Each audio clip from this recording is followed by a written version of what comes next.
चंद बातों के साथ अपनी बात खत्म करूंगा क्योंकि बातें लगभग सभी हो चुकी हैं। तो ये जो मुद्दा है हम लोगों का, इस मुद्दे के लिए आज ही नहीं, हमें लगता है इस पूरे वर्ष में इतनी आसानी से सरकार मानने वाली नहीं है। कई धरने प्रदर्शन करने होंगे, हमें भूख हड़ताल पे बैठना होगा। हो सकता है मूवमेंट कुछ अगर वैसा नहीं बने तो अपने 30% बचाने के साथ साथ इस मुद्दे को भी उसमें शामिल करके यहाँ तक कि हड़ताल पे जाने की भी नौबत आएगी, तो उसके लिए हमें मनोवैज्ञानिक रूप से तैयार रहना पड़ेगा। क्योंकि ये सरकार जो है बिल्कुल मजदूर विरोधी है। बड़े बड़े वादे करती है आम जनताओं के लिए, साधु संतों के लिए। बहुत सरकार का अभी जिक्र दिल्ली की सरकार का चुनाव अभी चल रहा है विधानसभा का, उसमें सभी सरकार लोगों को लुभाने के लिए पेंशन के नाम पे तो किसी और चीज को उसके नाम देके लोगों को लुभाने के लिए वादे कर रही है। हालांकि वो पूरा तो कोई नहीं करेगी, क्योंकि कर्मचारियों के पास देने के लिए आपके पास पैसे नहीं है। जो देश की उन्नति के लिए दिन रात लगे हुए हैं, 24x7 लगे हुए हैं, तो आम लोगों के लिए क्या करेगी? सिर्फ वोट बैंक की राजनीति कर रही है। उस राजनीति को हम लोगों को समझना होगा और उसके एवज में हम लोग अपने आप को यूनाइट करना पड़ेगा। यहाँ पे समस्याएं सेंट्रल लेवल की है ही, साथ साथ हमारे डिवीजन लेवल की समस्या बहुत ज्यादा बढ़ गई है। उसके लिए भी हम लोगों को तेज आंदोलन करना पड़ेगा। यहाँ पे रोज किसी न किसी तरह के तुगलकी फरमान जारी किए जा रहे हैं। हमें बोला जा रहा है कि आपको 72 घंटे बाहर रहने हैं। आप अगर अपने डी साहब को फोन करिए तो सिर्फ एक ही फॉर्मूला उनके दिमाग में बैठा है, कितना घंटा हुआ लोग पायलट साहब? तो 50 घंटे। 72 घंटे बाद बात कीजिएगा, 72 घंटे में आपको बुला लेंगे।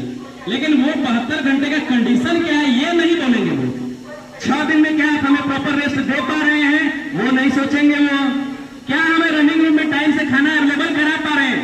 जो हमारे शरीर को फिट रखे वो बैलेंस भोजन क्या आप रनिंग रूम में बनवा पा रहे हैं?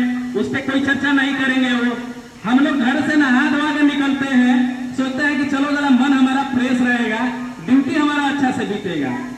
जैसे ही आते हैं या एमडीडीओ के लिए जाए या ट्रैफिक हॉस्पिटल के पास के लिए डिपार्चर में जैसे ही पहुंचेंगे वही गंदे से जीप में बैठ के हमारा दिमाग वहीं पे डिसबैलेंस हो जाता है। ये इन जालिमों को समझ में नहीं आता है कि अदर जगह के लिए जीप जो है A1 क्लास की मुहैया कराई जाती है विद AC, और हमारे यहाँ सड़ी गड़ी गाड़ियां, जो सड़ी गड़ी गाड़ियां हैं जिनको बाजार में अगर कोई फेंक भी दे तो कूड़े के भाव से भी उसको न खरीदे लोग, वैसी गाड़ियां हम लोगों के लिए व्यवस्था की जाती है। और आए दिन रोज रोज नौटंकी होती है। आप आधे घंटे बिफोर पहुंच जाइए, जीप रहे या ना रहे उससे उनको मतलब नहीं है। आप पहुंच जाइए, घर में परिवार को छोड़ के चले आइए। 14 घंटे में आप हमें कॉल दे रहे हैं। 16+2 का जो रूल है उसका वायलेशन आप कर रहे हैं। 9(1) का इंप्लीमेंट आप कर नहीं पा रहे हैं और दोष हम पे थोप रहे हैं, चार्जशीट का जमावड़ा लगा रहे हैं। ये सिर्फ और सिर्फ हमारी जो इम्तिहान का ये परीक्षा ले रहे हैं, कितना हम लोग बर्दाश्त कर सकते हैं। तो जितना हम लोग अत्याचार को सह रहे हैं इनकी क्षमता उतनी ही बढ़ रही है। इसलिए साथी एक जोरदार आंदोलन की जरूरत है यहाँ पे, और इन DRM बिल्डिंग पे हमला करने की जरूरत है। सभी अपने बच्चे परिवार को लेके चलने की जरूरत है। हम अपने बच्चे परिवार लेके वही छोड़ देते हैं। हमारे जो है 7 दिन आप हमें लाइन में ड्यूटी कराते रहो, हमारे बच्चों का पढ़ाना लिखाना, बच्चे का तबियत खराब होना, दिल्ली की शॉपिंग आप ही करा दो। मेरे क्या जरूरत है हमको परिवार रखने की? हम जब रेल में आए थे उसी समय आप हमसे एप्लीकेशन ले लिए होते कि आप शादी नहीं करोगे, आपके बाल बच्चे नहीं होंगे, 24/7 हम काम करने के लिए तैयार उस समय होके आते।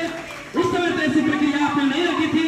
आज जब ये परिस्थिति आपने पैदा की है, रेल में समय से भर्ती आप नहीं करेंगे, हमारी छुट्टी रेस पे पाबंदी आप लगाएंगे, और जब रेल की कमाई का माल वाला आएगा, जब मोटा माल आएगा इन लोगों के पास, कहेंगे कि हमें फरवरी में आंकड़ा इसको छूना था, हमने तो नवंबर में इसको पूरा कर लिया, 2 लाख अधिक मीट्रिक टन हमने लोड ढुलाई कर लिया।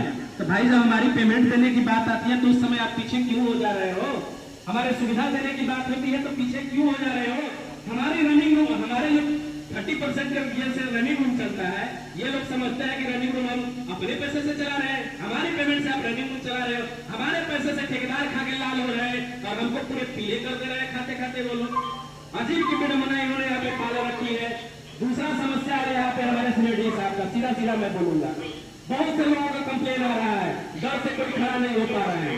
बहुत से लोगों को कंप्लेन आ रहा है कि वो अच्छे तरीके से लोगों से बात नहीं कर रहे हैं। आप हमारे गार्जियन हैं, अगर ढंग से आप बात नहीं करेंगे तो हमारी मेंटेलिटी ड्यूटी में कैसे लगेगी, हम कैसे समझेंगे। गलतियां होगी, आप हमें पनिश करिए। मैं ये नहीं कर रहा हूं उनसे गलती होता आप हमें माफ कर दीजिए। अगर मैं गलती करती हूँ तो आप अवश्य पनिश कीजिए, लेकिन हमारा जो अधिकार है उस पर तो छेड़छाड़ मत करिए।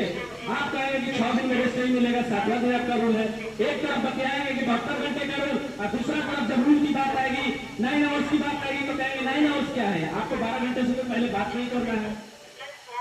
कभी कभी ये भी देखा गया है कि 12.5 घंटे में जिन्होंने ड्यूटी में फाइनल किया उनको भी चार्जशीट जारी किया गया है, और जो 10 घंटे में ड्यूटी फाइनल कर रहे उनको भी चार्जशीट जारी किया जा रहा है।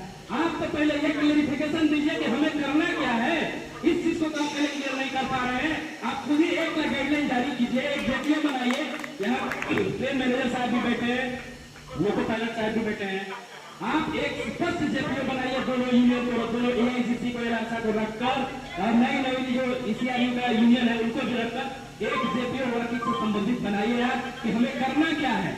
आप हमें गाइडलाइन जब तक क्लियर नहीं देंगे कि आप 10 घंटे में गाड़ी करना है कि 12 घंटे में गाड़ी खड़ी करनी है, इस चीज का अभी भी कोई क्लियरिफिकेशन नहीं है। आप 10 घंटा में कर रहे हैं तब वो क्राइम है, 12 घंटा कर रहे हैं तब वो क्राइम है। अगर 14 घंटा ड्यूटी हो गया तो सबसे बड़ा क्राइम है। 14 घंटा आपने ड्यूटी किया कैसे? तो ये सबसे बड़ी जो कमी है यहाँ पे प्रशासन की फेलियर है, और वो छुपाता है हमारा रेस्ट और छुट्टी की कटौती करके। कुंभ के नाम पे दर्जनों गाड़ियां यहाँ पे चल रही हैं, रोज यहाँ पे दर्जनों जोड़ी गाड़ियां डिपार्चर हो रही हैं। उसने कहा लोको पायलट कहाँ से आया भाई? एक्स्ट्रा आपने तो कोई बहाली ली नहीं, कोई वैकेंसी आपने दिया नहीं। यहाँ का जो सेक्शन स्ट्रेंथ था उसको भी आपने कटवा दिया, नई सेक्शन बढ़ा दिया। डीएफसी पूरा आपका नया सेक्शन बढ़ गया, आपने स्ट्रेंथ क्यों नहीं बढ़ाया पहले? वो तो कटलमेंट कर रहे हैं आप हमारी छुट्टी को कटौती करके उसको पूरा करना चाह रहे हैं। 30% का जो कम्युनिटी है वो तो पूरा करिए। उसके बाद यदि आपकी गाड़ियां नहीं चलती है तब जिम्मेवार हम होंगे, हम लोग दोषी होंगे, इमरजेंसी हम पे ठोकेंगे, तब उस चीज को हम लोग मानने के लिए तैयार, अन्यथा नहीं तैयार होंगे। तो साथी इस चीज के लिए मैं आप सबसे निवेदन करूंगा कि एक दूसरे साथियों को कन्विंस करिए कि ज्यादा से ज्यादा जो डीआरएम मंडी का प्रोग्राम बनता है तो विद फैमिली सब लोग हम लोग चलने के लिए तैयार रहेंगे। इसी के साथ मैं अपनी बात को समाप्त करता हूँ। बिल्कुल